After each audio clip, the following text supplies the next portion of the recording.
আপনি এবং আপনার পরিবার যদি দৈনিক কিছু সময় বের করে খোলাফায়ে রাশিদিনদের এই জীবনীগুলো থেকে শিক্ষা নেন এবং তা বোঝা শুরু করেন, দেখবেন আপনার জীবনে যেমন পরিবর্তন আসবে, ঠিক তেমনিভাবে আপনার পরিবার এবং আপনার সন্তানদের মাঝে ঈমান আরও মজবুত হবে ইনশাআল্লাহ।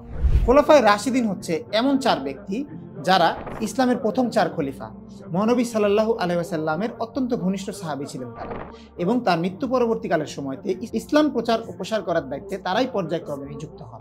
আসুন দেখে নেই কিভাবে আপনি খোলাফায়ে রাশিদিনদের জীবনী থেকে শিক্ষা নিয়ে নিজের জীবনকে পরিবর্তন করতে পারবেন। প্রথমেই আমার সামনে 9টি খণ্ড কিন্তু রাখা আছে। প্রথমেই যদি আমরা একটা খণ্ড নেই, আমরা আবু বকর সিদ্দিক রাদিয়াল্লাহু তাআলা আনহুর ঘটনাসমূহ পাচ্ছি। আবু বকর রাদিয়াল্লাহু তাআলা আনহুর খেলাফত, প্রধান বৈশিষ্ট্য, ঘটনা ও জটিলতা সম্পর্কে কিন্তু এখানে বলা হয়েছে।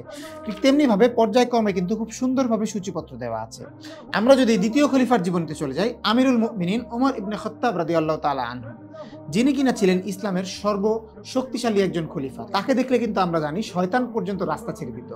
তার জীবনী খুললে আপনি দেখতে পাবেন তার সময়গুলোতে কিভাবে রাষ্ট্রের বিভাগসমূহ সাজানো হয়েছে এবং ইসলামের সাম্রাজ্যের বিস্তৃতি এবং প্রদেশসমূহর গভর্নরগণকে খলিফা কিভাবে সেট করেছিলেন বিভিন্ন জায়গায়, এবং সারা বিশ্বের অর্ধবিশ্ব তিনি শাসন করেছেন।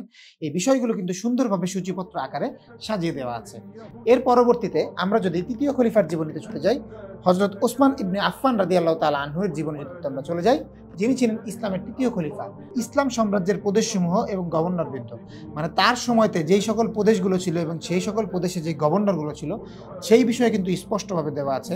আমরা যদি সর্বশেষ খলিফা হযরত আলী ইবনে আবু তালেব রাদিয়াল্লাহু তাআলা আনহুর ঘটনায় চলে যাই, আলী রাদিয়াল্লাহু তাআলা আনহুর খেলাফতকালে সংঘটিত ফিতনাসমূহ, আলী রাদিয়াল্লাহু তাআলা আনহু তার সম্পূর্ণ জীবনে কিরকম ছিলেন, তার শাহাদাতের সময় কি হয়েছিল, তারপরে উমাইয়া খিলাফত কিভাবে এসেছিল, এই সমস্ত বিষয়গুলো কিন্তু আপনি এই সূচিপত্র থেকে কিন্তু বিস্তরভাবে আলোচনা করা হয়েছে।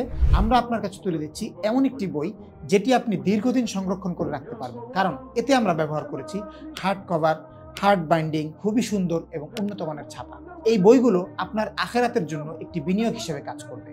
শুধু হাদিয়ার বিষয়টাই মূল বিষয় না। আমি আপনাকে গ্যারান্টি দিচ্ছি, এই বইগুলো যদি আপনি অধ্যয়ন করেন এবং আপনার পরিবারের সবাইকে অধ্যয়ন করার সুযোগ করে দেন, অবশ্যই আপনার পরিবারে নেকি আসবে এবং আপনার পরিবারের সকলের জীবন ইনশাআল্লাহ পরিবর্তন হয়ে যাবে।